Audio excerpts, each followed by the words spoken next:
ദൈവ തിരുനാമത്തിന് മഹത്വമുണ്ടാകട്ടെ.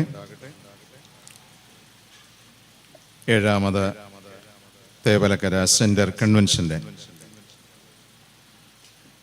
കഴിഞ്ഞ രാത്രി യോഗത്തിൽ വ്യാപരിച്ച ദൈവകൃപയ്ക്കും ലഭിച്ച ഉന്നതമായ സന്ദേശത്തിനും കർത്താവിന് 1000 നന്ദിയും സ്തോത്രവും അർപ്പിക്കുന്നു. 2ാം സന്ധ്യ പ്രാർത്ഥിച്ച് ഒരുങ്ങി ഇത്രയും ആളുകൾ വളരെ ഒരുക്കത്തോടെ ഈ ശുശ്രൂഷയിൽ സംബന്ധിക്കുന്നതിൽ ഉള്ള സന്തോഷവും നന്ദിയും ഞാൻ പ്രത്യേകം അറിയിക്കുന്നു.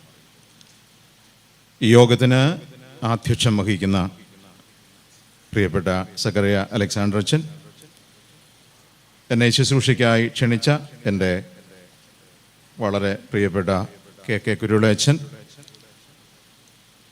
ഒന്നിനായ KN ജോണച്ചൻ തുടങ്ങി ഉള്ള സഹോദര വൈദികരെ,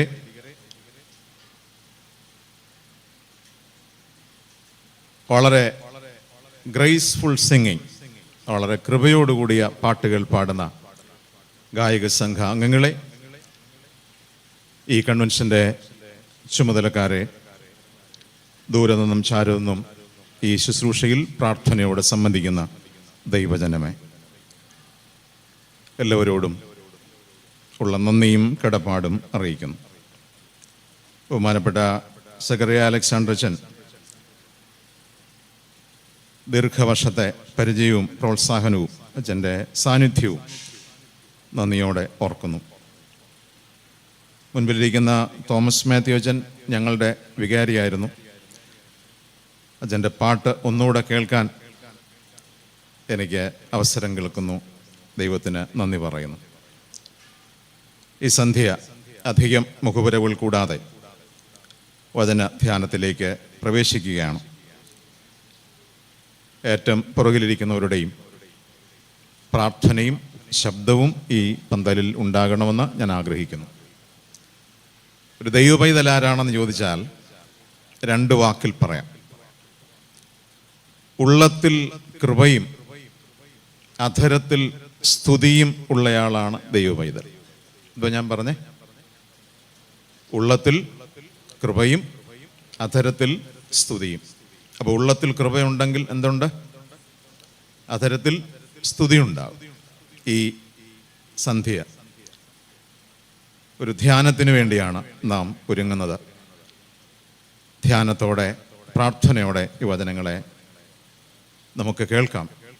ഓൺലൈനിൽ ധാരാളം ആളുകൾ ഈ വചനം ശ്രദ്ധിക്കുന്നുണ്ട്. അവരോടും ഞാൻ റിക്വസ്റ്റ് ചെയ്യാണ്, പ്രാർത്ഥനയോടുകൂടെ ഇരുന്ന് വചനം കേൾക്കണം. ചിലരൊക്കെ കടുവറക്കാൻ അടപ്പേ വെച്ചിട്ട്,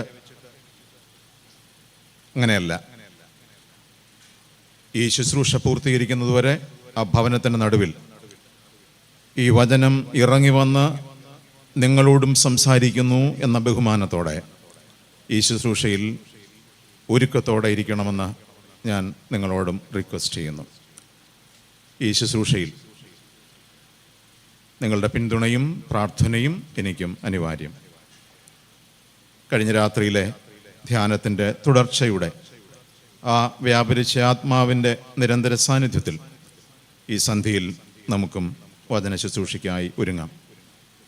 അത് നമ്മുടെ ധ്യാന വാക്യം ശമൂവേൽ പ്രവാചകൻ്റെ 1-ാം പുസ്തകം 2-ാം അധ്യായം 30-ാമത്തെ വാക്യത്തിൻ്റെ അവസാന ഭാഗം. എന്നെ മാനിക്കുന്നവരെ ഞാൻ മാനിക്കും, എന്നെ നിന്ദിക്കുന്നവർ നിന്ദിതരാകും. ചേർന്നൊന്ന് വായിക്കാം.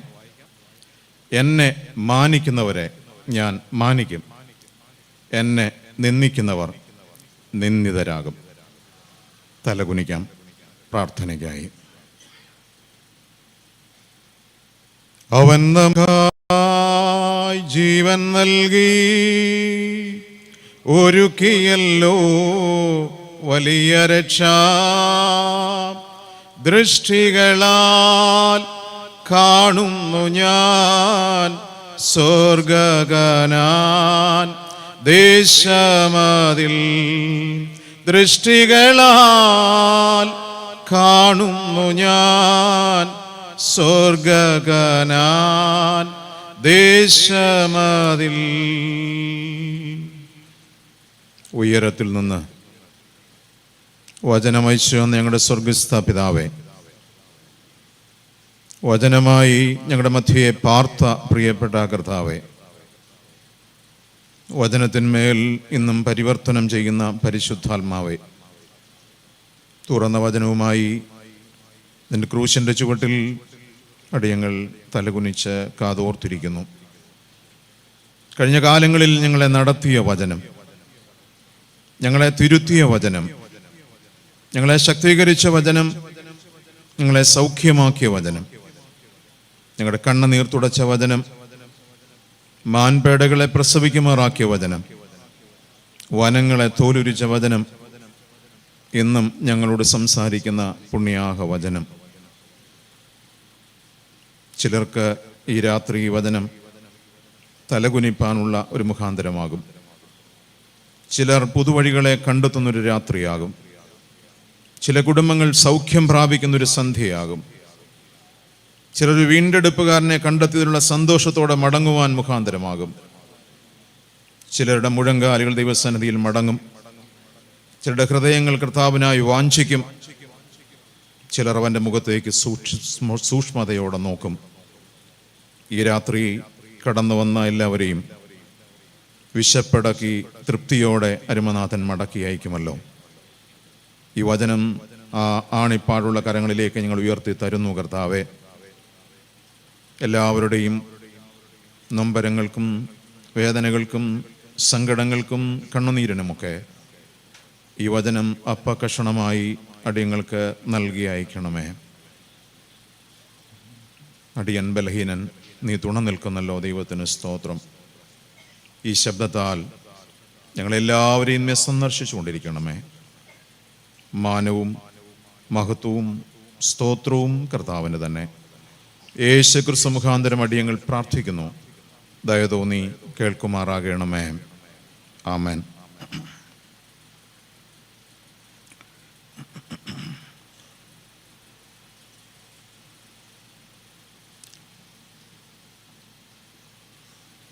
എല്ലാ ഭവനങ്ങൾക്കും ഉള്ളിൽ മുഴങ്ങുന്ന രണ്ട് ദൈവശബ്ദങ്ങളുണ്ട്. അതിതാണ്: a call and a destiny. ഒരു വിളിയും ഒരു വിധിയും എല്ലാ ഭവനങ്ങൾക്കുള്ളിലും ഉണ്ട്. ഞാൻ പറഞ്ഞ വാക്ക് മനസ്സിലാക്കാൻ പ്രയാസമില്ല.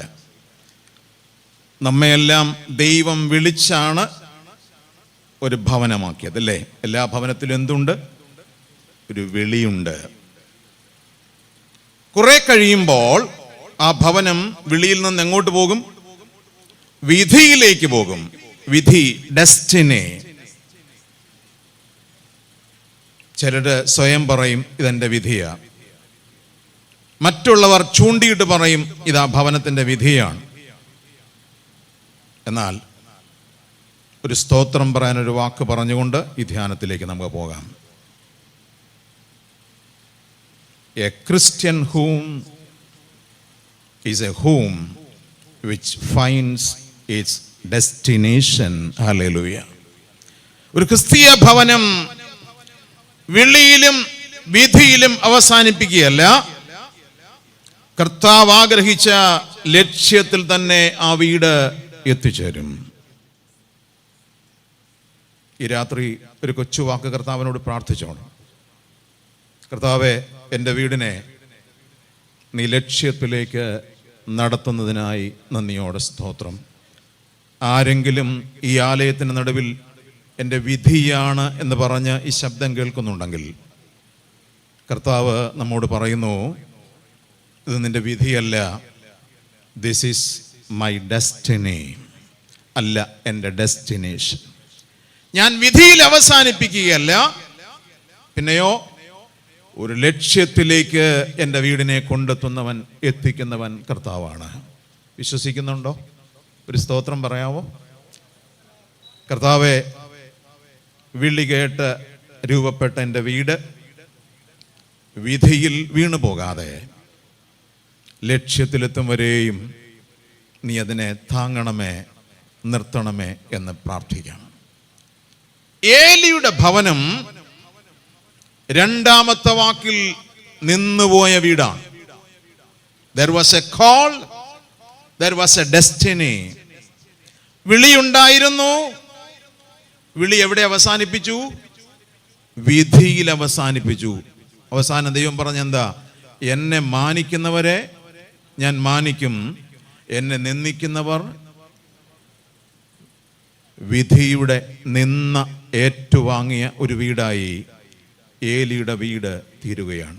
ഈ രാത്രി ഒരു വീട് ലക്ഷ്യത്തിലേക്ക് യാത്ര ചെയ്യണമെങ്കിൽ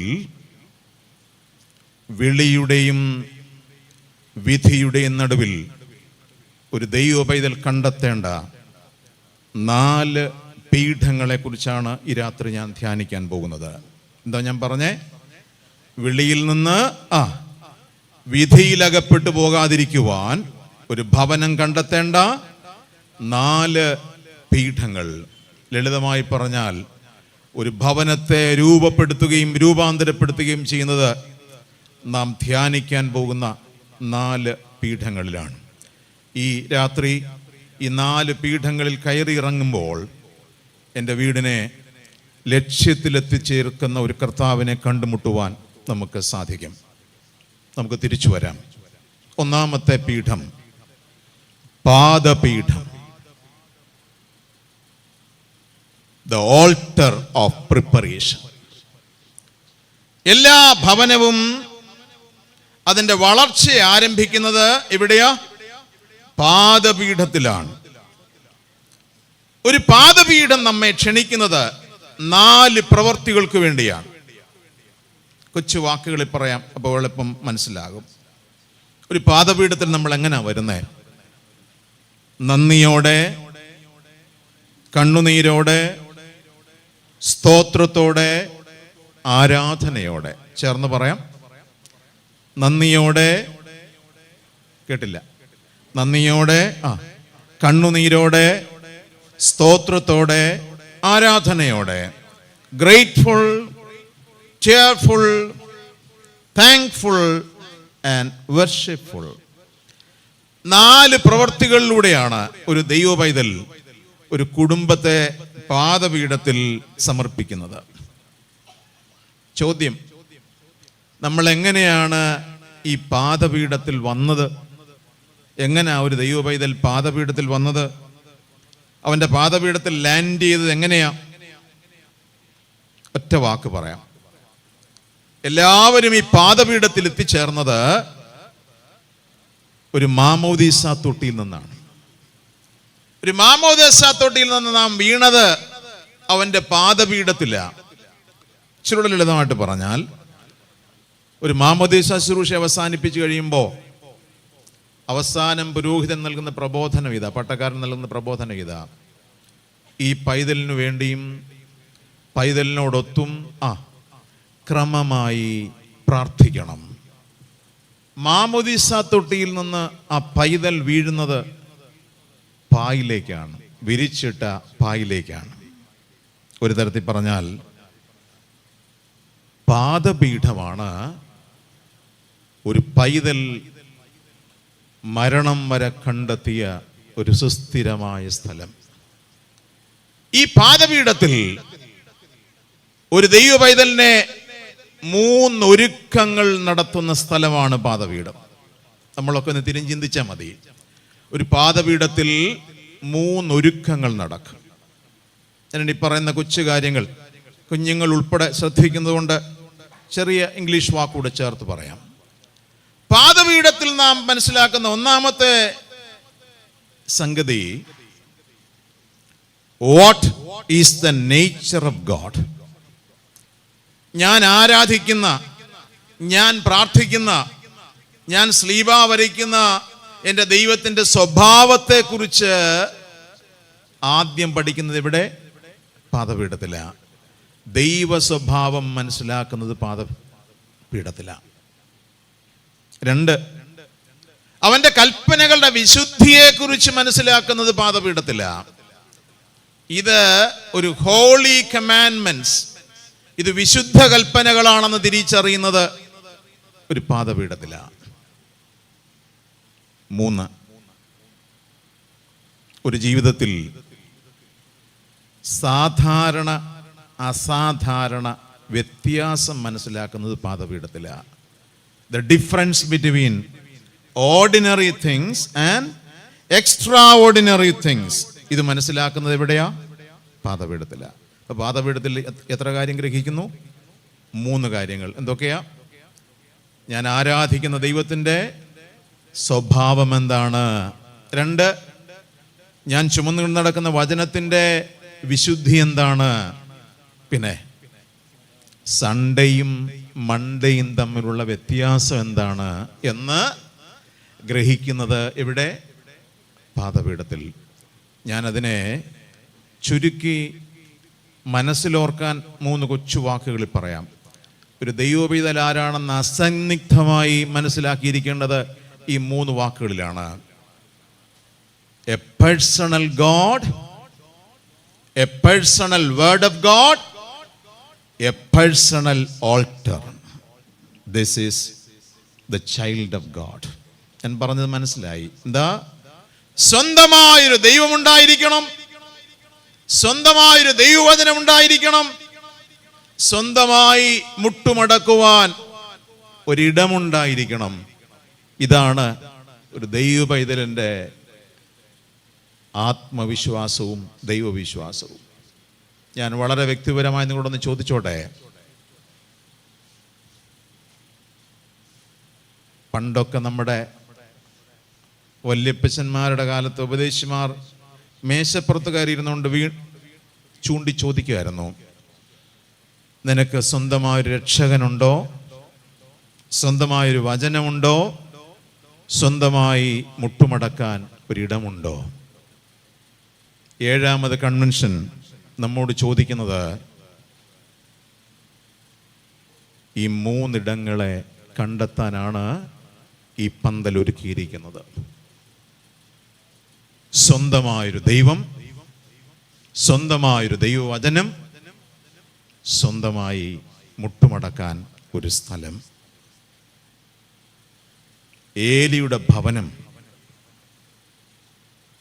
പാദപീഠത്തിൽ തെറ്റുകൂടാതെ കൃത്യതയോടെ കൃപയോടെ ഒരുങ്ങാൻ കഴിയാത്തൊരു വീടാണെന്ന് ഈ പുസ്തകം നമ്മളെ പഠിപ്പിക്കുന്നു.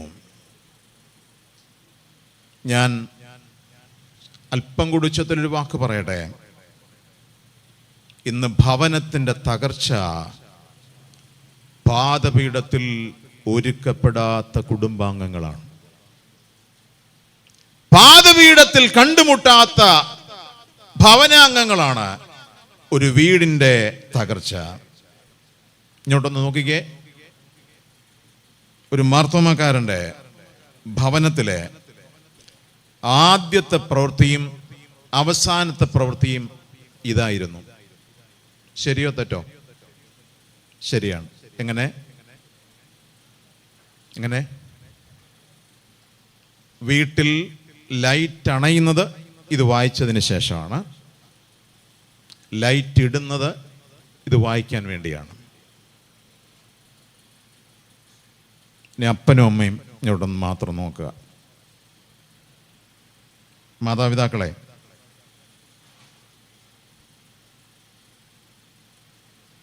നിങ്ങളുടെ കയ്യിൽ വിവാഹത്തിന് കിട്ടിയ വേദപുസ്തകത്തിന് ഞാനൊരു പേരിടും. അതിനെ ഞാൻ ഇങ്ങനെ വിളിക്കും, എ സാക്രമെൻ്റൽ ബൈബിൾ എന്ന് വിളിക്കും. എന്തുവാ? A sacramental Bible. കൂദാശയുടെ നടുവിൽ കിട്ടിയതായതുകൊണ്ടാണ്. ഈ സാക്രമെൻ്റൽ ബൈബിൾ എന്തിനാ കൈ കിട്ടിയേ? ഒരൊറ്റ കാര്യത്തിന് വേണ്ടിയാ. പണ്ട് നമ്മളെ വീട്ടിൽ ആ രീതി ഉണ്ടായിരുന്നു. എന്തുവാ? വീട്ടിൽ ദൈവവചനം കൈമാറി വായിക്കുന്നവരുടെ കൂട്ടമായിരുന്നു മാർത്തോമാക്കാർ. എന്താ കൈമാറി വായിക്കാൻ കാര്യം? കേട്ടില്ല.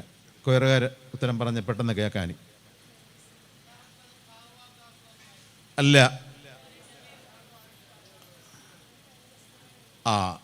തേവലക്കര ചന്തയെ കൊണ്ട് വിറ്റ സാധനങ്ങൾ കൊണ്ട് വേദപുസ്തകം വാങ്ങാനുള്ള പ്രാപ്തി ഇല്ലാതിരുന്നോണ്ടാണ്. പിടിയിട്ടില്ലേ? ഒന്നേ ഉള്ളായിരുന്നു, കൈമാറി വായിക്കുമായിരുന്നു അല്ലേ? ജോണിച്ചാൻ വായിച്ചിട്ട് ആർക്ക് കൊടുക്കും? സൂസമ്മയ്ക്ക്. അങ്ങനല്ലേ നിങ്ങളുടെ വീട്ടിൽ? അങ്ങനല്ലേ രീതി? സൂസമ്മയ്ക്ക് കൊടുക്കും. സൂസമ്മ ആർക്ക് കൊടുക്കും? മൂത്ത മോള് കുഞ്ഞുമോക്ക് കൊടുക്കും. ഏറ്റവും അവസാനത്തെ മോളുടെ പേരെന്തുവാ? ഞങ്ങളുടെ വീട്ടിൽ വിളിക്കുന്നത് പൊടിമോളെന്നാ. ഇവിടെ അങ്ങനെയാണോ? അതെ, പൊടിമോക്ക് കൊടുക്കും അല്ലേ? കൈമാറി വായിക്കുമായിരുന്നു. ഇന്ന് കൈമാറി വായിക്കേണ്ടത് എങ്ങനെയാണെന്ന് ഞാൻ പറയാം. ഈ പുസ്തകം 12 വയസ്സ്, മാർത്തോമാക്കാൻ്റെ ക്രമം അനുസരിച്ച് 12 വയസ്സ് വരെ മക്കളുടെ കൈയിലേക്ക് കൈമാറി കൊടുക്കേണ്ടതാണ് മാതാപിതാക്കൾ. 12ാമത്തെ വയസ്സിൽ പള്ളിയിൽ വെച്ച് അവന് സ്വന്തമായൊരു പുസ്തകം കിട്ടും അല്ലേ? അതുകൊണ്ടാണ് 12ാമത്തെ വയസ്സിൽ യേശുവിനെ ദേവാലയത്തിൽ കൊണ്ടുപോയപ്പോൾ യേശുവിന് ദൈവാലയത്തിൽ 12ാം വയസ്സിൽ ഇരിക്കാനുള്ള അവസരം ഉണ്ടായത് യഹൂദ പാരമ്പര്യത്തിൽ ഒരു പേര് കിട്ടിയ ദിവസമാണ് യേശുവിന്. 12ാം വയസ്സിൽ ഒരു യഹൂദ ബാലനെ വിളിക്കുന്ന പേര് ദ ചൈൽഡ് ഓഫ് കമാൻഡ്മെന്റ്സ് എന്ന, കൽപ്പനകളുടെ ബാലൻ, കൽപ്പനകളുടെ പുത്രൻ എന്നാണ് വിളിക്കുന്നത്. നമുക്കും അങ്ങനെ തന്നെയാ. എന്താ?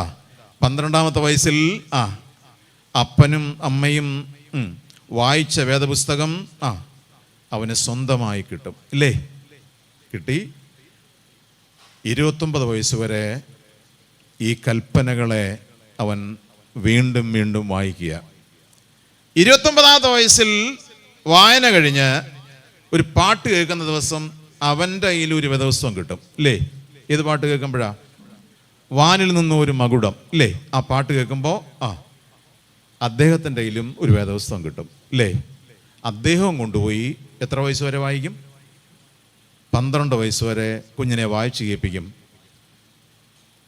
നാടൻ ഭാഷ പറഞ്ഞാൽ മാർത്തോമാക്കാരൻ്റെ കയ്യിൽ നിന്ന് ഇത് താഴെ വെക്കുന്ന ഒരു സമയവും ഇല്ല. ഇതാണ് ഉയർത്തപ്പെട്ട ദൈവവചനം. ഞാൻ ചോദിച്ചോട്ടെ, നന്നായി ഒരുക്കിയ ഈ കൺവെൻഷനിൽ, 7ാമത് കൺവെൻഷനിൽ നാം തിരികെ പോകുമ്പോൾ പാദപീഠത്തിൽ എല്ലാവരെയും കണ്ടുമുട്ടാനുള്ള ഭാഗ്യം കിട്ടിയാൽ ഈ കൺവെൻഷൻ ധന്യരാണ്. എൻ്റെ പിതാക്കന്മാരോട് ചോദിക്കട്ടെ, ഈ വചനം കൈ തുറന്ന് വായിച്ച് കൈമാറാനുള്ള ഭാഗ്യം നമുക്ക് വീട്ടിൽ ലഭിക്കുന്നോ? വെല്ലുവിളി നിറഞ്ഞിരിക്കുന്നു ഈ കാലത്ത്. ദൈവകൃപയോടെ നമുക്കിതിലേക്ക് തിരിച്ചു വരാം. എൻ്റെ അരികിൽ നമ്മുടെ കുഞ്ഞുങ്ങളെക്കുറിച്ചുകൂടെ ഇതൊന്ന് ചിന്തിക്കേണ്ടതായിട്ടുണ്ട്. എൻ്റെ അരികിൽ മദ്ബഹായിൽ ധൂപം വീശിയ ഒരു കുഞ്ഞിനെ ഞാനൊരു എൻട്രൻസ് എക്സാമിനേഷന് പ്രാർത്ഥിച്ചയച്ചു. 3 ആഴ്ച കഴിഞ്ഞവൻ തിരിച്ചു വന്ന് മദ്ബഹായിൽ എന്നിട്ട് പറഞ്ഞു, ഞാനിനി പോകുന്നില്ല. ഞാൻ ചോദിച്ചു, എന്താ കാര്യം? സൺഡേ ഞാൻ പഠിക്കുന്ന ഇൻസ്റ്റിറ്റ്യൂട്ടിൻ്റെ ഗേറ്റ് ക്ലോസ് ചെയ്തിരിക്കുക. ആകപ്പാടെ എനിക്കുണ്ടായിരുന്ന ബലം ഒരു ധൂപത്തിൻ്റെ ബലവും ഒരു വിശുദ്ധ കുർബാനയിൽ പ്രതിവാക്യം പറയുന്ന ബലമായിരുന്നു. എനിക്ക് കിട്ടുന്നില്ല ചാ. ഓ ശരി, അങ്ങനെ നീ പോകാതിരിക്കാൻ പറ്റില്ലല്ലോ. ഇല്ല, അവനോട് എന്ത് പറയണമെന്ന് എനിക്ക് കൃത്യതയില്ല.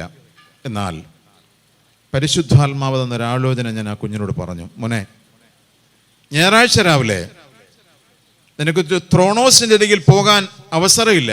പക്ഷെ ഞാൻ ഇങ്ങനെ പറയാം, നീ കിടക്കുന്ന കട്ടിലിൻ്റെ അരികിൽ കുളിച്ചു വൃത്തിയായി ഒരു ബെഡ്ഷീറ്റ് എടുത്ത് കട്ടിലിൻ്റെ അരികിൽ വിരിച്ച് അതിൻ്റെ നെടിയ പടിയിലേക്ക് 2 കൈയും ചേർത്ത് പിടിച്ച് മുട്ടുകുത്തി നിൽക്കുക. മുട്ടുവേദനിക്കുന്ന സമയം വരെ നീ പ്രാർത്ഥന തുടരണം. അപ്പോൾ നിനക്ക് മനസ്സിലാകും നീ നിൽക്കുന്നത് ഒരു ത്രോണോസിൻ്റെ അരികിൽ തന്നെയാണെന്ന്. ഞാൻ പറഞ്ഞ് പ്രാർത്ഥിച്ചു വിട്ടു. 1.5 മാസം കഴിഞ്ഞ് അവൻ തിരിച്ചു വന്നു. മോനെ, പ്രാർത്ഥനയൊക്കെ നടക്കുന്നോ? ഉണ്ടച്ചാ. ആ കുഞ്ഞ് പറഞ്ഞൊരു വാചകമാണ്, അച്ഛൻ, ഇപ്പോൾ ഞാൻ അവൻ്റെ പാദപീഠത്തിലാണ്. നമ്മുടെ കുഞ്ഞുങ്ങൾ ദൂരെ ഇരുന്നുകൊണ്ട് ഇത് കേൾക്കുന്നില്ലേ?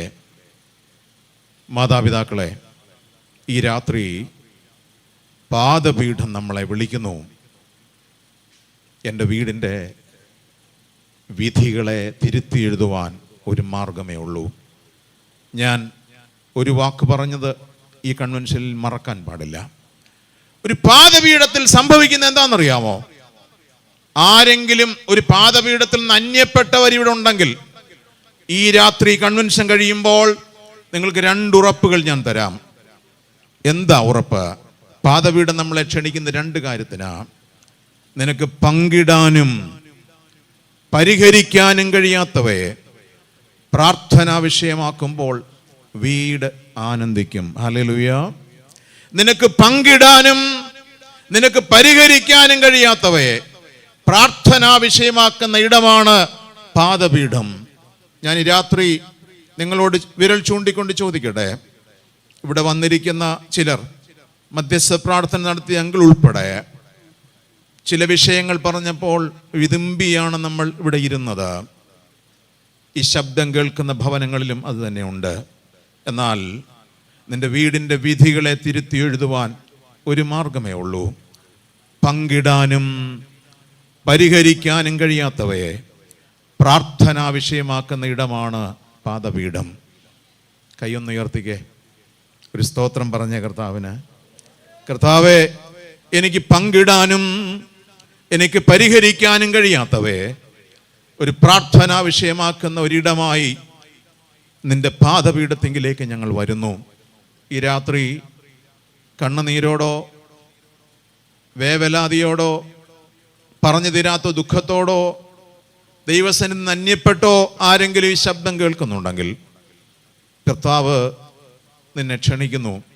എൻ്റെ വീടിൻ്റെ വിധികളെ തിരുത്തി എഴുതുവാൻ എൻ്റെ ദൈവം നമ്പുരാൻ കണ്ടെത്തിയ സ്ഥലം പാദപീഠം. ഇന്ന് ദൈവാലയങ്ങൾ മരിക്കുന്നു. കാരണം ഭവനത്തിൽ അത് ജീവിക്കുന്നില്ല. ദൈവാലയങ്ങൾ മരിക്കുന്നു, കാരണം ഭവനത്തിൽ അത് ജീവിക്കുന്നില്ല.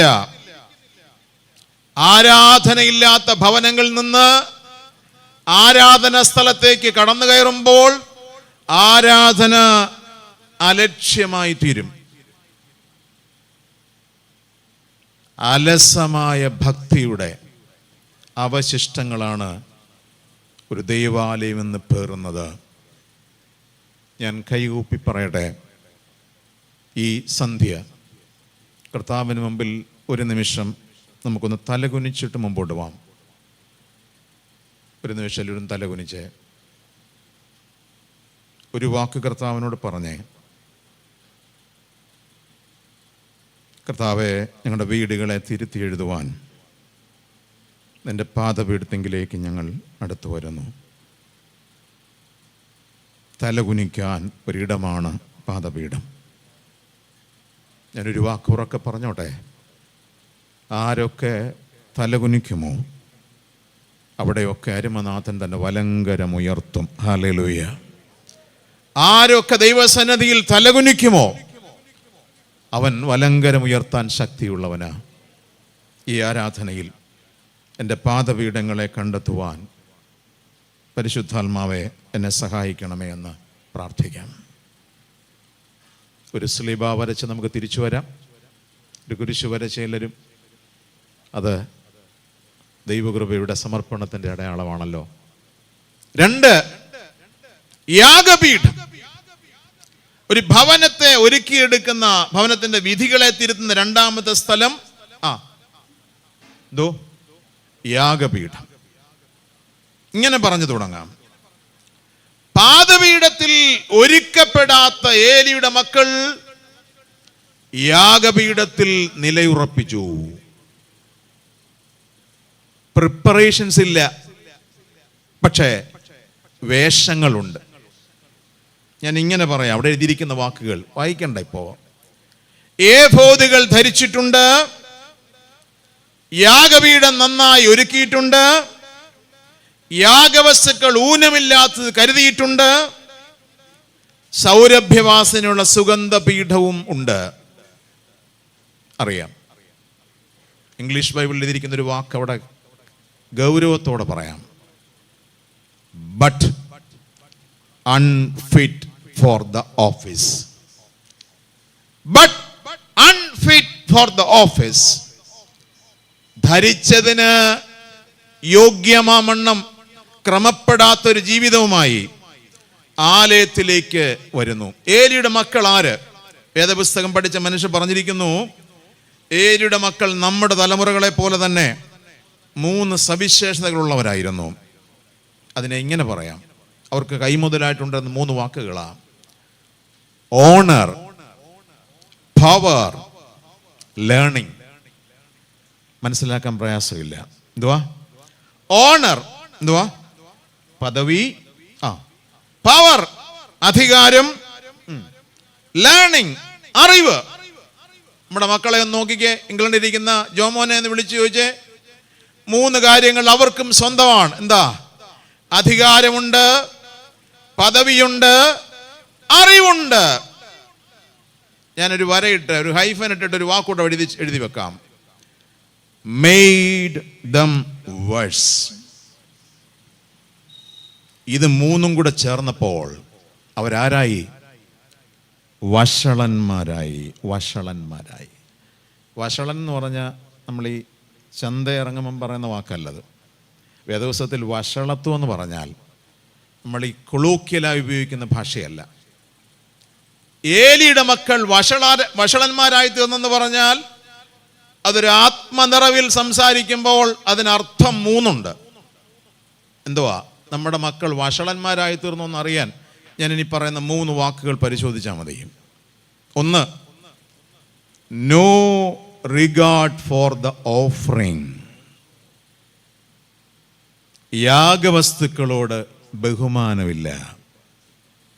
എന്തുവാ? കയ്യിൽ വാങ്ങുന്ന, കയ്യിൽ കിട്ടേണ്ട യാഗവസ്തുക്കളോട് ബഹുമാനമില്ല. No regard for God's people. ദൈവജനത്തോട് ആദരവില്ല. ഞാൻ സേവ്യാ സംഘക്കാരോട് ചോദ്യം ചോദിക്കാം.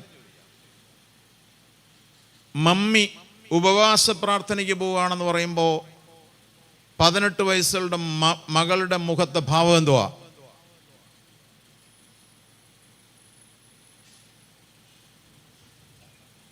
എന്തോ ഭാവം? മനസ്സിലായി. എനിക്ക് ഇച്ചിരി മനഃശാസ്ത്രം പഠിച്ചിട്ടുള്ളതുകൊണ്ട് നിങ്ങൾ ചിരിച്ചപ്പോൾ എനിക്ക് മനസ്സിലായി. എന്താ? അത് വികാരിച്ചൻ ഇങ്ങനെ കൂടെ കൂടെ പറയുന്നത് കൊണ്ട് അമ്മ പോകുന്നതല്ലാതെ എനിക്ക് പ്രത്യേകിച്ച് ഇതിനോടൊന്നും വലിയ ഇൻട്രസ്റ്റ് ഇല്ല. പ്രാർത്ഥിക്കുന്നവനോടും ആരാധിക്കുന്നവനോടും ഉപവസിക്കുന്നവരോടുമൊക്കെ ആദരവുകൾ കുറയുന്നു. 3, no regard for the Lord. എന്താ? ദൈവത്തോടും വലിയ ഭക്തിയൊന്നുമില്ല. ഏലിയുടെ മക്കൾ 3 അവസ്ഥകളിലേക്ക് ചെന്നപ്പെട്ടു. എന്താ? വഷളത്വം എന്ന വാക്കിന്റെ അർത്ഥം ഇതാ. എന്താ? യാഗവസ്തുക്കളോട് ആദരവില്ല, ദൈവജനത്തോട് ബഹുമാനമില്ല, യഹോവയോട് ഭക്തിയില്ല. ലോകപ്രശസ്തനായ സ്പർജൻ എന്ന ഭക്തൻ ഈ 3 വാക്കുകൂടെ ചേർത്തിട്ട് തൻ്റെ ഗ്രന്ഥത്തിൽ ഇങ്ങനൊരു വാചകം എഴുതിയിട്ടുണ്ട്. ഏലിയുടെ മക്കൾ ആലയത്തിൽ നിന്നപ്പോൾ the singing esteem of the sanctuary. ആലയത്തിന്റെ മാനവും മഹത്വവും സ്തോത്രവും താഴേക്ക് പോകുവാൻ കാരണക്കാരായി അവരുടെ നിൽപ്പ്. മാനം പോയി, മഹത്വം പോയി, സ്തോത്രം പോയി. തേവലക്കരക്കാരെ, ഇതൊക്കെ ഗംഭീരമായി ഇവിടെ ഒരുക്കിയിരിക്കുമ്പോൾ ഞാൻ നിങ്ങളോട് തിരിച്ചു ചോദിക്കട്ടെ, ഈ പ്രദേശത്ത് ഈ ദേവാലയത്തിനുള്ളിൽ ദൈവസന്നിധിയിൽ മാനത്തോടും മഹത്വത്തോടും സ്തോത്രത്തോടും ആരാധിക്കുന്നൊരു തലമുറയെ ദൈവം നമുക്ക് നൽകണമേ എന്ന് ഈ നാളുകളിൽ നമുക്ക് പ്രാർത്ഥിക്കേണ്ടതുണ്ട്.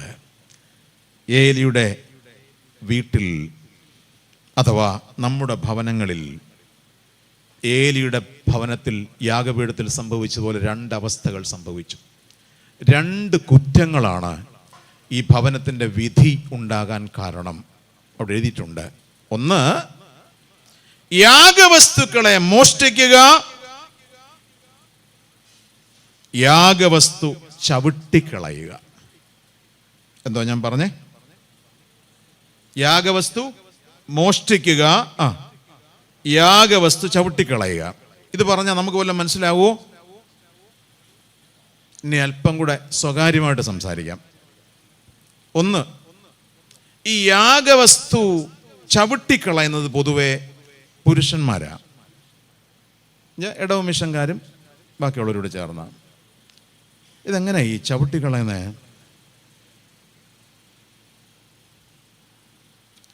നല്ല വെളിച്ചത്തിൽ സക്കറിയാച്ചൻ കുർബാന ചൊല്ലി കൈ തരും പള്ളിയിലെ. നല്ല വെളിച്ചം. അന്ന് ഞായറാഴ്ച വൈകിട്ട് ഇത് ഒരരണ്ട വെളിച്ചത്തിൽ കൊണ്ടുപോയി സുരേന്ദ്രൻ്റെ ഒരിക്കൽ താഴെ ഇട്ട് കളയും. ഇവിടുന്ന് കരുനാഗപ്പള്ളി വരെ പോയാൽ മതി. വേറെ ആർക്ക് പിടി കിട്ടുന്നുണ്ടല്ലേ? ശരിയാ, പിടി കിട്ടിയോ? അപ്പൊ സുരേന്ദ്രൻ ചോദിക്കുക, ഇയാൾ ഈ അരണ്ട വെളിച്ചത്തിൽ വന്നത് എങ്ങനെ? രാവിലെ അച്ഛൻ, ഒരു നല്ല അച്ഛനോടെ ചൊല്ലിയായിരുന്നല്ലോ.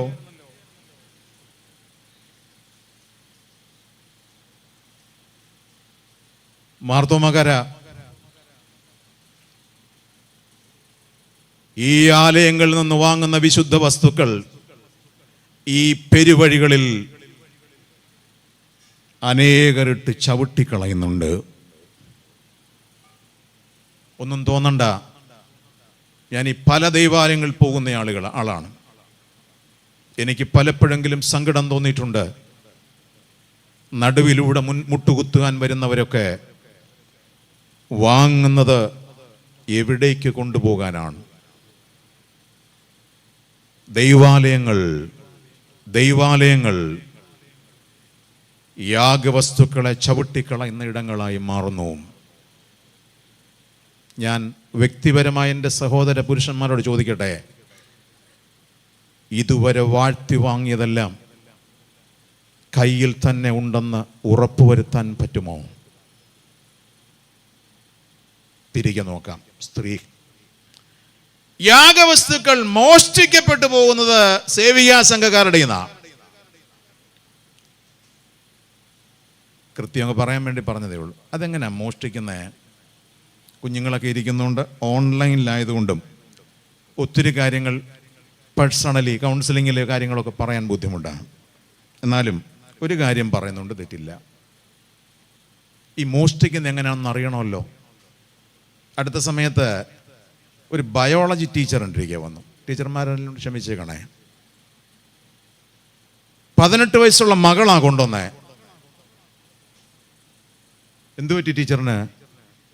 രാത്രി 2 മണിക്ക് അപ്പുറത്ത് കിടക്കുന്ന മകൾ കാണുകയാണ് ടീച്ചറിൻ്റെ ഫോൺ ഓണാണ്. മകൾ തിരിഞ്ഞു കിടന്നു. അമ്മ വലിയ സ്പീഡിൽ അയച്ചുകൊണ്ടിരിക്കുക. മകൾ കയറി വന്ന് കൗൺസിൽ റൂമിൽ എന്നെ ഫോൺ കാണിച്ചിട്ട് പറഞ്ഞു, ഇതാണ് ഹിസ്റ്ററി അമ്മയുടെ. 640 ചാറ്റ്സ് രാത്രി 2 മണിക്ക്. ആർക്കടിച്ചേക്കുക?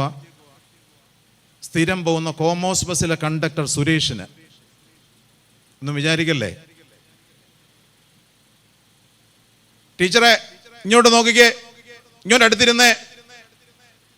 ഈ 18 വയസ്സുള്ള മകൾ 2 വയസ്സൂടെ കഴിയുമ്പോ ഈ ദേവാലയത്തിനുള്ളിൽ ഒരു മണവാട്ടിയായി നിൽക്കണ്ടേ? അമ്മ മാതൃകയില്ലാതെ മകളുടെ മുമ്പിൽ പെരുമാറുകയോ? ടീച്ചർ പതിഞ്ഞ ശബ്ദത്തിലൊരു വാക്കിനോട് പറഞ്ഞ് മറുപടി, അച്ഛാ ചാറ്റേ നടന്നിട്ടുള്ളൂ, ചീറ്റൊന്നും നടന്നിട്ടില്ലെന്ന്.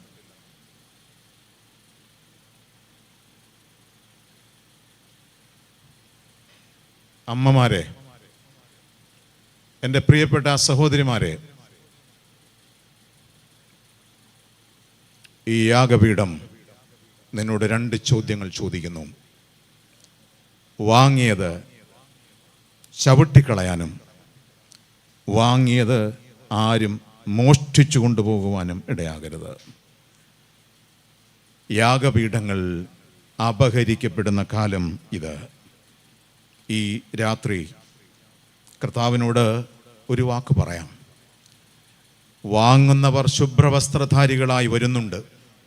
പക്ഷേ ഞാൻ പറയുന്ന ദൈവശാസ്ത്രം തെറ്റാണെങ്കിൽ ബാക്കിയുള്ള വൈദികർ അത് തിരുത്തി തരും. ഞാൻ ഇങ്ങനെ വിശ്വസിക്കുന്നയാളാ. വിശുദ്ധ കുർബാന വാങ്ങുന്നതിന് മുമ്പേ എല്ലാവരും അവിടെ മുട്ടുകുത്തുന്നുണ്ടല്ലേ? എന്തിനാ മുട്ടുകുത്തുന്നേ? എന്തിനാ മുട്ടുകുത്തുന്നേ? ഞാൻ വിശ്വസിക്കുന്നത് ഇങ്ങനെയാ. കർത്താവേ, ഞാൻ എൻ്റെ ശരീരത്തെ ജീവനും വിശുദ്ധിയും ദൈവത്തിന് പ്രസാദവുമുള്ള ഒരു യാഗമായി സമർപ്പിക്കുന്നു. യാഗവസ്തു വാങ്ങുന്നതിന് മുമ്പേ ഒരു ശരീരം യാഗവസ്തുവായി ഏർപ്പിച്ചിട്ടാണ് ഇത് കയ്യിൽ വാങ്ങുന്നതെന്ന് ബോധ്യപ്പെടാറുണ്ടോ? ഇന്ന് അഴുക്കായ ശരീരങ്ങളുമായി വളരെ അടുത്തു നിൽക്കുന്നവരാണ് നാം.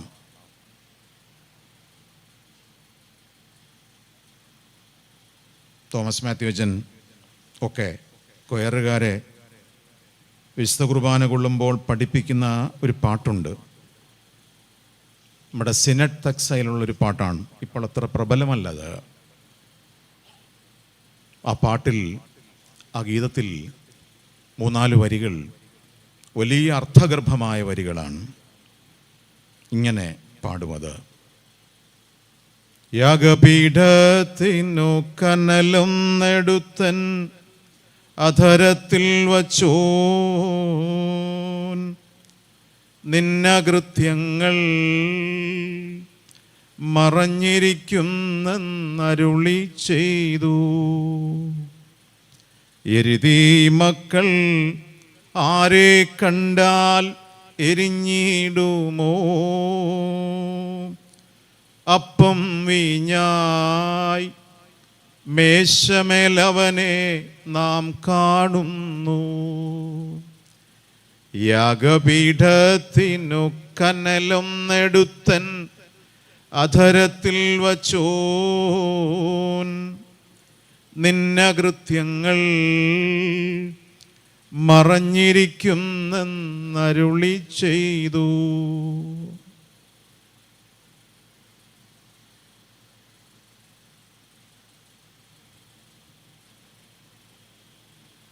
ഏൽപ്പിക്കപ്പെടാത്ത ശരീരങ്ങളിൽ ഒരു വിശുദ്ധ മേശയും ഒരു ക്രിയയും ചെയ്യുന്നില്ല. ഞാനിനി പറയുന്ന വാക്ക് നിങ്ങൾ തെറ്റിദ്ധരിക്കണ്ട. അച്ഛൻ ആദ്യം പറഞ്ഞില്ലേ, what are the recent challenges? ഓൺലൈനിലായതുകൊണ്ട് അത് പറയുന്നതിന് പരിമിതിയുണ്ട്. എന്നാൽ ചില കാര്യങ്ങൾ പറയാതിരിക്കുന്നതും ശരിയല്ലല്ലോ. ഞാൻ പറയട്ടെ, നാം ജീവിക്കുന്ന കാലം ഈ യാഗവസ്തുക്കൾ അർപ്പിക്കുന്ന യാഗവസ്തുവല്ല, ഏൽപ്പിച്ചു കൊടുക്കുന്ന യാഗവസ്തു വല്ലാതെ അഴുക്കാകുന്നു. ഒരു പുതിയ വാക്ക് ഈ കാലഘട്ടത്തിൽ ഉണ്ടായിട്ടുണ്ട്. അതിനെ ഞാൻ ഇങ്ങനെ പറയാം. ഇന്ന് റീഗിഫ്റ്റിങ്ങിൻ്റെ കാലമാണ്. എന്തോ കാലം? റീഗിഫ്റ്റിംഗ്. പിടികിട്ടിയില്ല. എന്തോ റീഗിഫ്റ്റിംഗ് എന്ന് പറഞ്ഞാൽ? കല്യാണം, ജോർജ് കുട്ടിയും സൂസമ്മയും. ജോർജ് കുട്ടി പറയുക, സൂസമ്മ എൻ്റെ എന്താ പറയുക, ഗിഫ്റ്റാണെന്ന് പറയും. എന്തുവാ? ഇവിടെ അങ്ങനെ പറയാറില്ലയോ? ഉണ്ട്, ഗിഫ്റ്റാ. അല്ലേ? ഗിഫ്റ്റാണെന്ന് പറഞ്ഞു. പക്ഷേ ഇന്ന് കല്യാണത്തിന് വരുന്നവരൊക്കെ റീഗിഫ്റ്റുമായിട്ടാണ് വരുന്നത്. പിടികിട്ടിയില്ല. ഒരു ചെറിയ കാര്യം പറയുമ്പം മനസ്സിലാവും. 18 വയസ്സും 17.5 വയസ്സുമുള്ള 2 പേർ എൻ്റെ മുറിയിൽ വന്നെടുത്ത സമയത്ത് തമ്മിൽ അടുപ്പമുണ്ട്. ഇടയ്ക്ക് ഇച്ചിരി കുഴപ്പമായി. എന്നെ കാണാൻ വന്ന ഒന്ന് ശരിയാക്കി കൊടുക്കാൻ, എല്ലാം ശരിയാക്കി കൊടുക്കാൻ റൂം തുറന്ന് വെച്ചിരിക്കുന്നതുകൊണ്ട് ചെയ്യേണ്ടി വരും. ഫീസും വാങ്ങിക്കാം. കയറിയിരുന്നു. ചെറുക്കൻ മലേഷ്യയിൽ നിന്ന് വന്ന് നാട്ടിൽ പഠിക്കുക. ഇവർ തമ്മിൽ അടുപ്പമായി. അപ്പോൾ ഒരിക്കൽ അവൻ പറഞ്ഞു, ഞാനിനി 3 മാസമേ ഉള്ളൂ, ഞാൻ പോവാ, നിന്നെ ഞാൻ കൊണ്ടുപോകത്തില്ലെന്ന് പറഞ്ഞു. അപ്പോൾ അവളാകപ്പാടെ കൺഫ്യൂസ്ഡായി, പിണങ്ങി. കൊണ്ടുപോകണം. അപ്പം കൊണ്ടുപോകാൻ വേണ്ടിയുള്ള ഒരുക്കത്തിനായിരിക്കും. അപ്പം ഞാൻ ആ പെങ്കൊച്ചനോട് ചോദിച്ചു, മോളെ എന്താ നിനക്കിങ്ങനെ ഇവനോട് പോകാൻ ഇത്ര താല്പര്യം?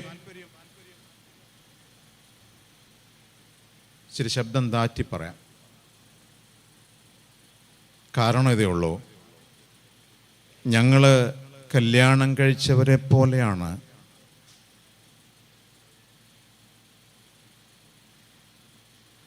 പതിനേഴര വയസ്സുള്ള മാർത്തോമാക്കാരി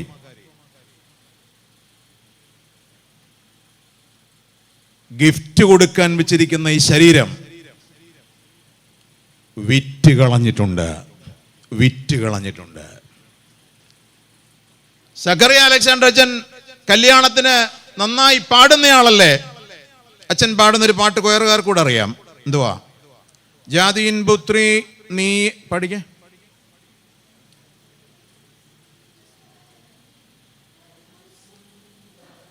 ഇപ്പൊ ഈ പാട്ടൊന്നും ഞാൻ പാടാറില്ല. കാരണം എനിക്ക് സംശയമാ ഈ പാട്ട് പറ്റുമെന്ന്. ഒന്നും തെറ്റിദ്ധരിക്കണ്ട.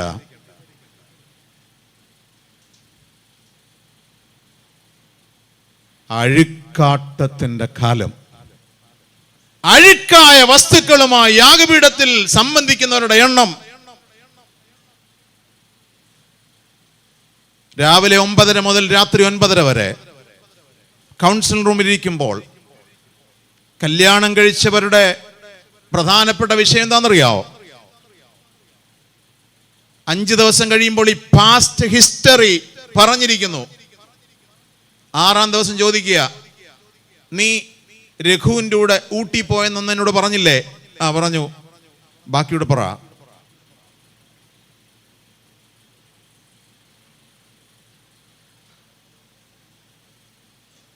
നമുക്ക് തിരിച്ചു വരണം.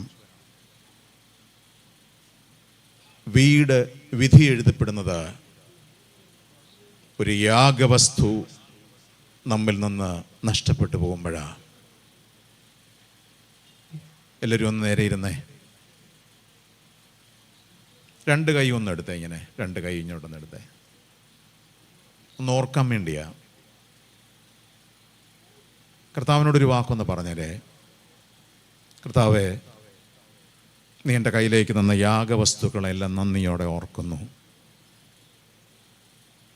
ഏറ്റുവാങ്ങിയ നിമിഷങ്ങളെ ഞങ്ങൾ നന്ദിയോടെ ഓർക്കുകയാണ്. ഒന്നും താഴെയിട്ട് ചവിട്ടിക്കളയാനോ ഒന്നും ആരും അപഹരിച്ചുകൊണ്ട് പോകാനും ഇടയാകല്ലേ. എൻ്റെ ശരീരങ്ങളെ ജീവനും വിശുദ്ധിയും ദൈവത്തിന് പ്രസാദമുള്ള ഒരു യാഗമായി സമർപ്പിക്കുന്നു. ഒരു സ്തോത്രം പറഞ്ഞാട്ടെ ദൈവമക്കളെ. ഒരു ഹല്ലേലൂയ പറഞ്ഞാട്ടെ ദൈവത്തിന്. കർത്താവേ, വാങ്ങിയതൊന്നും താഴെയിട്ട് കളവാനോ വാങ്ങിയതൊന്നും ആരും മോഷ്ടിച്ചു കൊണ്ടുപോകാനോ ഇടയാകാതെ ഞങ്ങളെ ഒരു യാഗപീഠത്തിൽ ഒരു യാഗവസ്തുവായി സമർപ്പിക്കുന്നു എന്ന് നമുക്ക് ഈ ആരാധനയിൽ കർത്താവിനോട് പറയാം. 2 കൊച്ചു ധ്യാനങ്ങളിലൂടെ 10 മിനിറ്റ് സമയമാണ് എനിക്ക് മുൻപിലുള്ളത്. 3-ാമത്തെ വാക്ക് ധ്യാനപീഠം. ഒരു ഭക്തൻ ഒരു വീടിനെ ക്രമീകരിക്കുവാൻ ഒരുക്കപ്പെടേണ്ട മൂന്നാമത്തെ പീഠം ധ്യാനപീഠം, ദ ഓൾട്ടർ ഓഫ് മെഡിറ്റേഷൻ. എന്താണ് ധ്യാനപീഠം? ലളിതമാണ്. അവനവൻ കയറിയിറങ്ങേണ്ട പീഠമാണ് ധ്യാനപീഠം. അവരവർ കയറിയിറങ്ങേണ്ട പീഠമാണ്. ലളിതമായ ഒറ്റ വാക്കിൽ പറഞ്ഞാൽ looking into the self. അവനവനിലേക്ക് നോക്കുന്ന പീഠത്തിന്റെ പേരാണ് ധ്യാനപീഠം. ഞാനൊരു വാക്ക് ഉച്ചത്തിൽ പറയാണ്, അത് ഗൗരവത്തിലെ മനസ്സിലാക്കാൻ. ഉള്ളിലേക്ക് നോക്കാത്ത ജീവിതം പരിഹാസത്തിന്റെ ജീവിതമായിരിക്കും.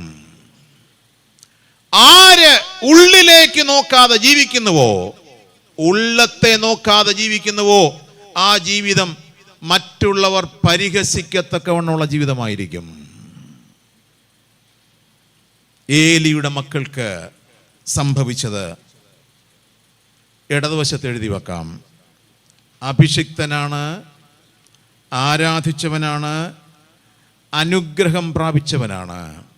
പക്ഷേ ഉള്ളിലേക്ക് നോക്കുവാൻ കഴിയാതെ പോയി. അതുകൊണ്ട് എന്ത് സംഭവിക്കും? എന്ത് സംഭവിക്കും? രണ്ടൂന്ന് വാക്യം അവിടെ എഴുതി വെച്ചിട്ടുണ്ട്. ഏലിയുടെ മക്കൾ യഹോവയെ ഓർക്കാത്തവരായിരുന്നു, നീചന്മാരായിരുന്നു, ദർശനമേറെയില്ലായിരുന്നു, കണ്ണു മങ്ങിത്തുടങ്ങിയിരുന്നു. ഈ അടയാളങ്ങളൊക്കെ സൂചിപ്പിക്കുന്നത് ഉള്ളിലേക്ക് നോക്കാത്തവന്റെ ജീവിതത്തിന്റെ പ്രകടനങ്ങളാണ്. ഞാനൊരു കൊച്ചു വാക്ക് അവിടെ പറയട്ടെ.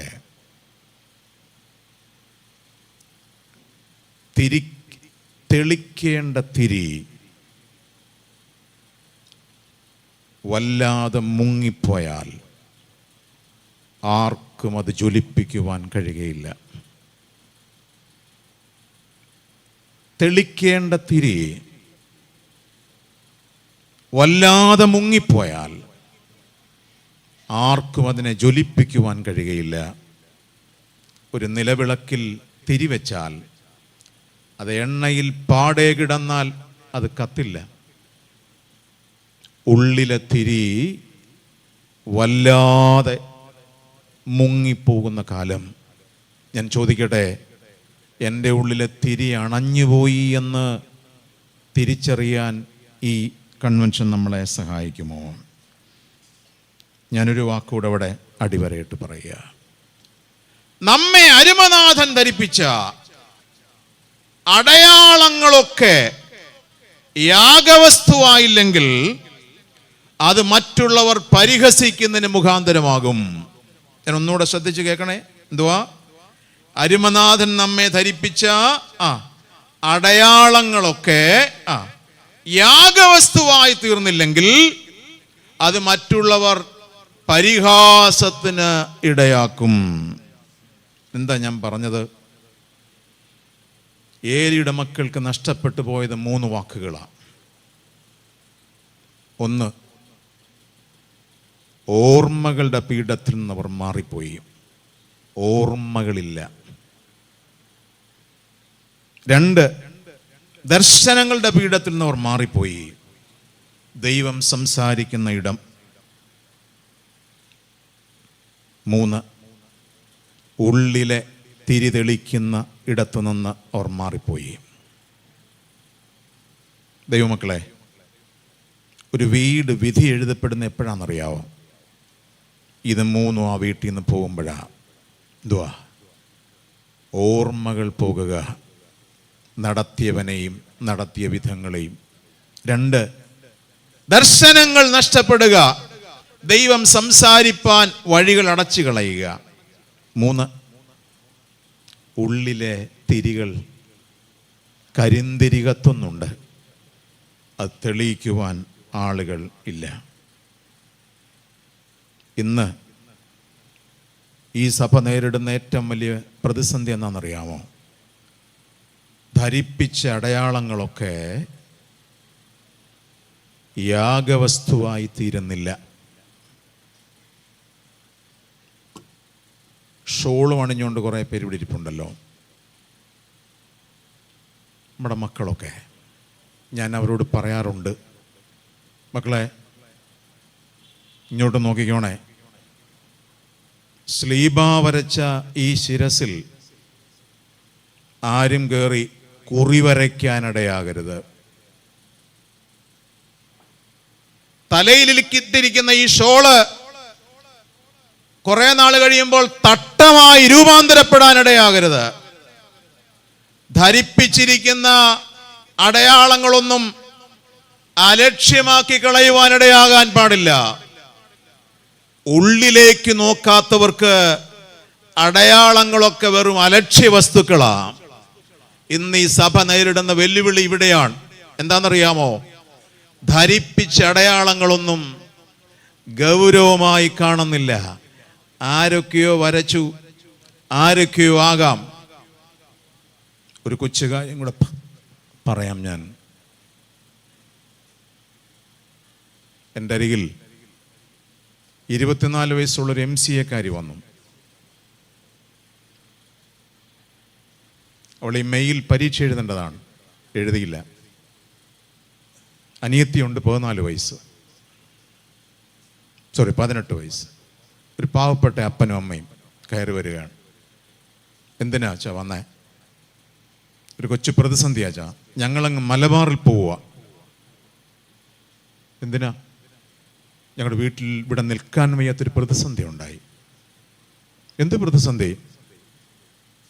ഇവളച്ഛാ പഠിച്ചുകൊണ്ടിരുന്ന കോളേജിന് തൊട്ടു മുമ്പിൽ 24 ഓട്ടോറിക്ഷക്കാരുണ്ട്.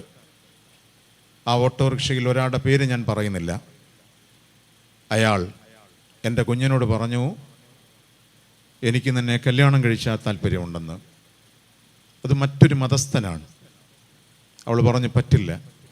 പക്ഷേ 3 മാസം കഴിഞ്ഞപ്പോൾ ആ പെൺകുട്ടി അയാളുടെ ഓട്ടോറിക്ഷയിൽ കയറി. ഈ പാവപ്പെട്ട അപ്പൻ കണ്ണുനീരും ഒഴുക്കിക്കൊണ്ട് എൻ്റെ മുറിയിൽ വന്ന് എൻ്റെ കയ്യെ പിടിച്ചിട്ട് പറഞ്ഞു, അച്ഛൻ എങ്ങനെയെങ്കിലും എൻ്റെ കുഞ്ഞിനെ ഒന്ന് രക്ഷപ്പെടുത്താൻ പറ്റുമോ അച്ഛൻ? നിങ്ങളിപ്പോൾ മനസ്സിൽ ചിന്തിക്കുന്ന പോലെ ഞാനും ചിന്തിച്ചു. ഞാൻ അപ്പൻ 2 വാക്ക് ഉറപ്പ് കൊടുത്തു.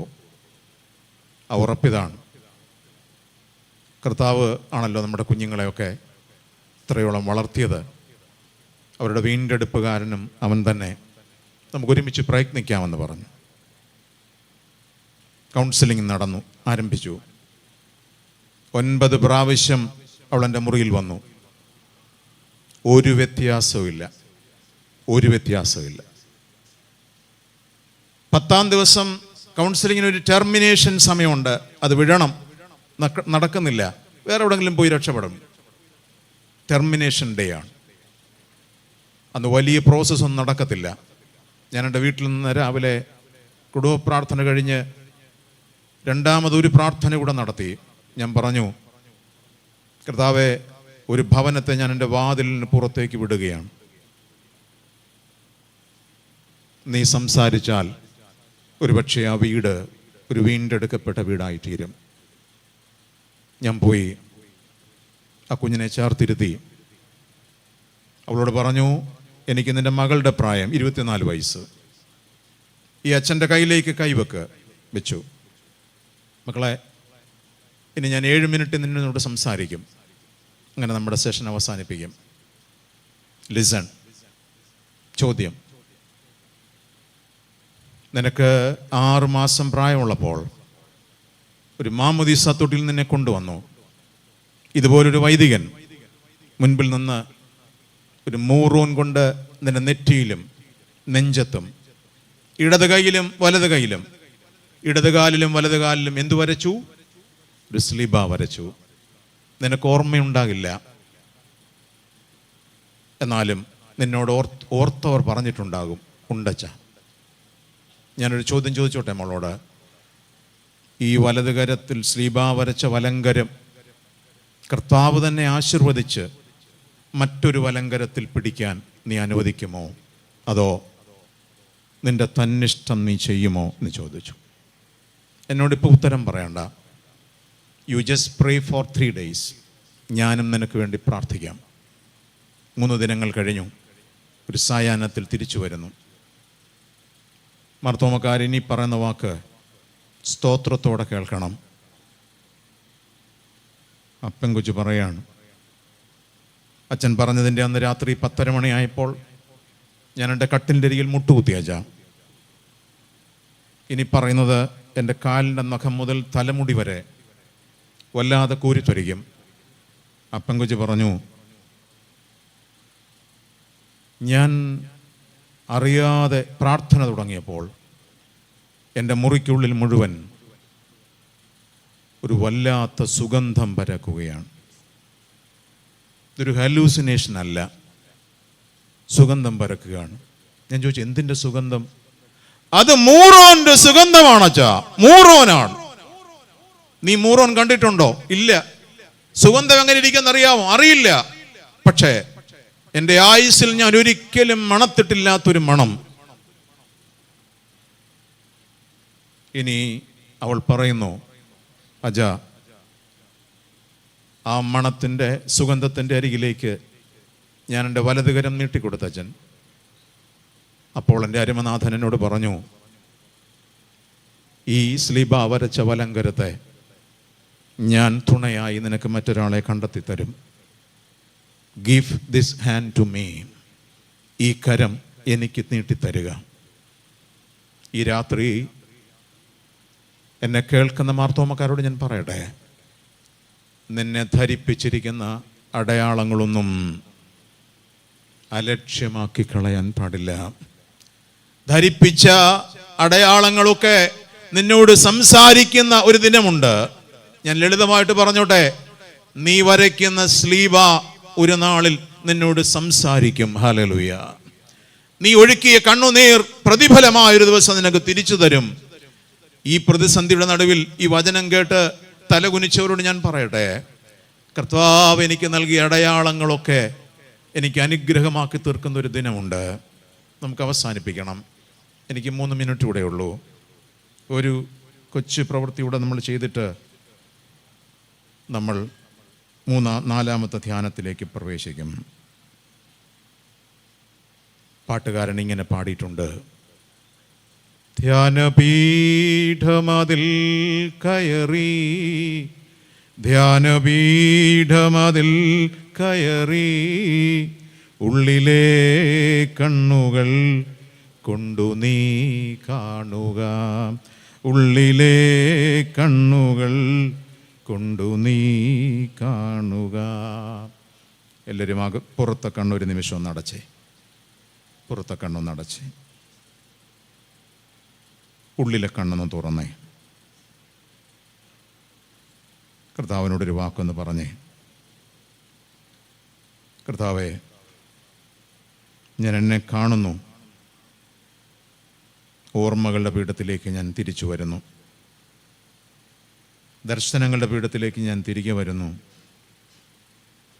ഉള്ളിലെ തിരിതെളിക്കുന്ന പീഠത്തിലേക്ക് ഞാൻ വരുന്നു. ഈ രാത്രി ആരുടെയെങ്കിലും ജീവിതത്തിൽ ഒരു തിരികെട്ട് പോയിട്ടുണ്ടെങ്കിൽ എൻ്റെ സർവശക്തനായ ദൈവം തെളിയിക്കുവാൻ മഹത്വവാന്. ആരെങ്കിലും ഈ പന്തലിനുള്ളിൽ ഇത് പ്രാർത്ഥിക്കുന്നുണ്ടോ? എൻ്റെ ഉള്ളത്തിൽ അണഞ്ഞു പോയതിനെ ഉണർത്തുവാൻ നീ ഇറങ്ങി വരുന്ന ദൈവം. ചില പുതിയ ദർശനങ്ങൾ തന്നെൻ്റെ വീടിനെ മുമ്പോട്ട് നടത്തണേ കർത്താവേ. ചില ഓർമ്മകളുടെ പീഠത്തിലേക്ക് എന്നെ നീ കൊണ്ടുവരണേ കർത്താവേ. ഞങ്ങളുടെ വീടിനെ വിധിയിൽ അവസാനിപ്പിക്കാനല്ല, ഒരു ലക്ഷ്യത്തിലേക്കുള്ള യാത്രയിൽ എൻ്റെ വീട് മുമ്പോട്ട് പോകുവാൻ സ്വർഗം എന്നെ സഹായിക്കണമേ. തിരികെ വരാം ദൈവമക്കളെ. Give me 2 more minutes. 2 minute കൂടെ എനിക്ക് തരിക. 4-ാമത്തെ ഒരു വാക്കൂടെ, ന്യായപീഠം. ന്യായപീഠം അധികം വിശദീകരിക്കാൻ സമയമില്ല. അവൻ സിംഹാസനത്തിലിരിക്കുന്നു. He is enthroned. ഞാൻ കൊച്ചുവാക്കേ പറയത്തുള്ളൂ, ശ്രദ്ധിച്ച് നിങ്ങൾ കേൾക്കണം. പ്രാപിച്ചതും പകർന്നതും ഏൽപ്പിച്ചതും എവിടെയെന്നറിവാൻ ഒരു യജമാനൻ വരുന്നു നിശ്ചയം. പ്രാപിച്ചതെവിടെ, പകർന്നതെവിടെ, ഏൽപ്പിച്ചതെവിടെ എന്ന് ചോദിക്കുവാൻ ഒരു യജമാനൻ വരുന്നു. ഏറ്റവും പുറകിലിരിക്കുന്ന ആളുകൾ എന്നെ കഴുത്ത് നീട്ടിയെന്ന് നോക്കിക്കേ. ഒരു പ്രധാനപ്പെട്ട വാക്ക് പറയാനാ. അവൻ സിംഹാസനത്തിലിരിക്കുമ്പോൾ ഈ ഇരിക്കുന്നവരാരും കൈകെട്ടി നിൽക്കുവാൻ ഇടയാകരുത്. കൈകെട്ടി നിൽക്കുന്നത് ഒരു നല്ല ലക്ഷണമല്ല. അരുമനാഥൻ വരുമ്പോൾ കൈ നീട്ടി നിൽക്കുന്നവരാണ് ദൈവമക്കൾ. എന്തിനെന്നറിയാമോ? അവൻ്റെ പക്കൽ നിന്ന് ചില പ്രതിഫലങ്ങൾ അവൻ എനിക്ക് തരും, നിശ്ചയം. ഉറപ്പുണ്ടോ? ഒരു സ്തോത്രം പറഞ്ഞേ. കർത്താവേ, നീ സിംഹാസനത്തിൽ വരുമ്പോൾ കൈകെട്ടി നിൽക്കുന്നവരായിട്ടല്ല, കൈ നീട്ടി നിൽക്കുന്നവരായി കാണുവാൻ ഞങ്ങളെക്കുറിച്ച് ദൈവം ആഗ്രഹിക്കുന്നു. അതുകൊണ്ട് ഈ രാത്രി നമുക്കൊരു നന്ദി പറഞ്ഞ് അവസാനിപ്പിക്കണം. കർത്താവേ, ഏൽപ്പിച്ച ഏഫോദുകൾക്ക് നന്ദി, നിർത്തിയ യാഗപീഠങ്ങൾക്ക് നന്ദി, പകർന്ന ദർശനങ്ങൾക്ക് നന്ദി, അർഹതയില്ലാതെ അനുഗ്രഹിച്ചതിന് നന്ദി. ഇനി വളരെ ചടുലമായി ആ വീടിൻ്റെ മേൽ അരുമനാഥനൊരു ശബ്ദം എഴുതി. ഞാനൊരു കൽപ്പന നിന്നോട് പറഞ്ഞിരുന്നു, നിനക്കൊരു വിളി തന്നിരുന്നു. എന്താ വിളി? നിങ്ങൾ തലമുറ തലമുറയായി പുരോഹിതന്മാരായിരിക്കും. എന്നാൽ ഞാനിപ്പോൾ അതിനെ തിരുത്തുന്നു. എന്താ? എന്നെ മാനിക്കുന്നവരെ ഞാൻ മാനിക്കും, എന്നെ നിന്ദിക്കുന്നവർ നിന്ദിതരായി തീരും. നോക്കുക, വിളി കേട്ട വീട്ടിൽ വിധിയുണ്ടായി, ഡെസ്റ്റിനി. എന്നാൽ ഈ പുസ്തകം അങ്ങനെ അവസാനിപ്പിക്കുന്നില്ല. ഈ പുസ്തകം അങ്ങനെ അവസാനിപ്പിക്കുന്നില്ല. ഈ പുസ്തകം തുടരുന്നത് ഒരു വിശ്വസ്തന്റെ മേൽ ഏഫോദുകൾ ധരിപ്പിച്ചുകൊണ്ടാണ്. ഹല്ലേലൂയ. ശമൂവേലിനെ ഏലി ധരിച്ച ഏഫോദുകൾ അഭിഷേകം ചെയ്ത് വിശ്വസ്തനെ എഴുന്നേൽപ്പിക്കുന്ന അരുമനാഥൻ ജീവിക്കുന്നു. നിന്റെ വീടിന്റെ വിധിയെ മാറ്റാൻ ഈ രാത്രി കർത്താവ് നിന്നോടൊരു വാക്കേ പറയുന്നുള്ളൂ: വിശ്വസ്തനെ എഴുന്നേൽപ്പിക്കുന്ന ദൈവം, വിശ്വസ്തന്റെ മേൽ അഭിഷേക വസ്ത്രം ധരിപ്പിക്കുന്ന ദൈവം, വിശ്വസ്തന്റെ മേൽ കൃപയണിയിക്കുന്ന ദൈവം. അങ്ങനെയാണെങ്കിൽ ഈ രാത്രി നമുക്കിങ്ങനെ പറഞ്ഞ് അവസാനിപ്പിക്കാം. ഒരു ദൈവ പൈതലിന് 3 പ്രതിഫലമാണ് കർത്താവ് തരാൻ വച്ചിരിക്കുന്നത്.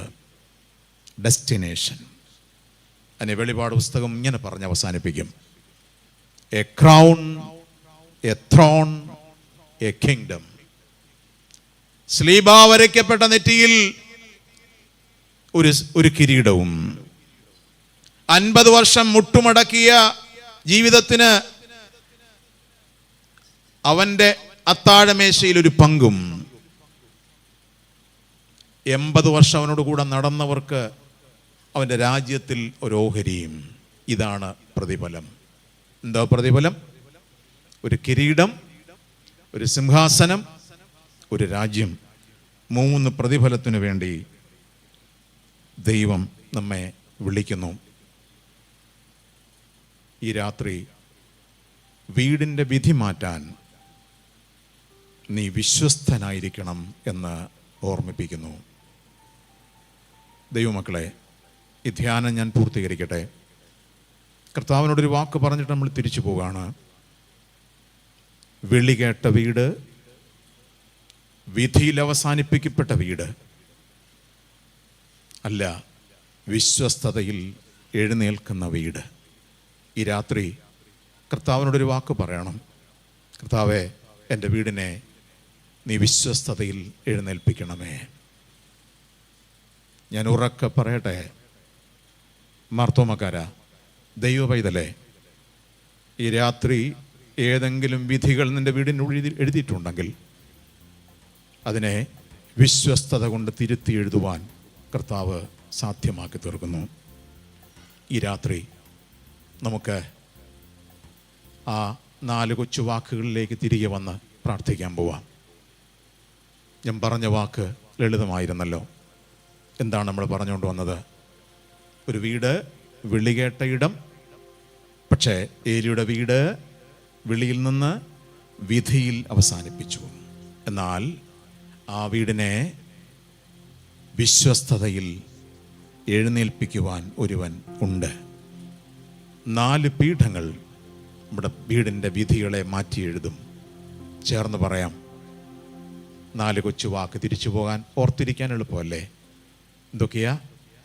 1 പാദപീഠം, 2 യാഗപീഠം, 3 ധ്യാനപീഠം, ന്യായപീഠം. ഞാനൊരു വാക്കോട് ചോദിച്ചോട്ടെ, ഏത് പീഠത്തിലാണ് നാം കുഴഞ്ഞു പോയിരിക്കുന്നതെന്ന് ഈ രാത്രി കർത്താവിനോട് ഏറ്റുപറയാൻ ഇടയാകണം. കരുണ ചെയ്യുന്നവൻ നമ്മോട് കൂടെയുണ്ട്. പാദപീഠങ്ങളെ അല്പം കൂടെ ഒരുക്കണം. യാഗപീഠങ്ങളെ ചവിട്ടിക്കളയാതെയും മോഷ്ടിച്ചു കളയാതെയും സൂക്ഷിക്കണം. ഉള്ളിൻ്റെ ഉള്ളിലേക്ക് നോക്കി അടയാളങ്ങളെ ഒന്നും അലക്ഷ്യമാക്കി കളയാതെ അവൻ്റെ ന്യായപീഠത്തിൽ ഒരു വാക്ക് പറഞ്ഞുകൊണ്ട് നിൽക്കാം.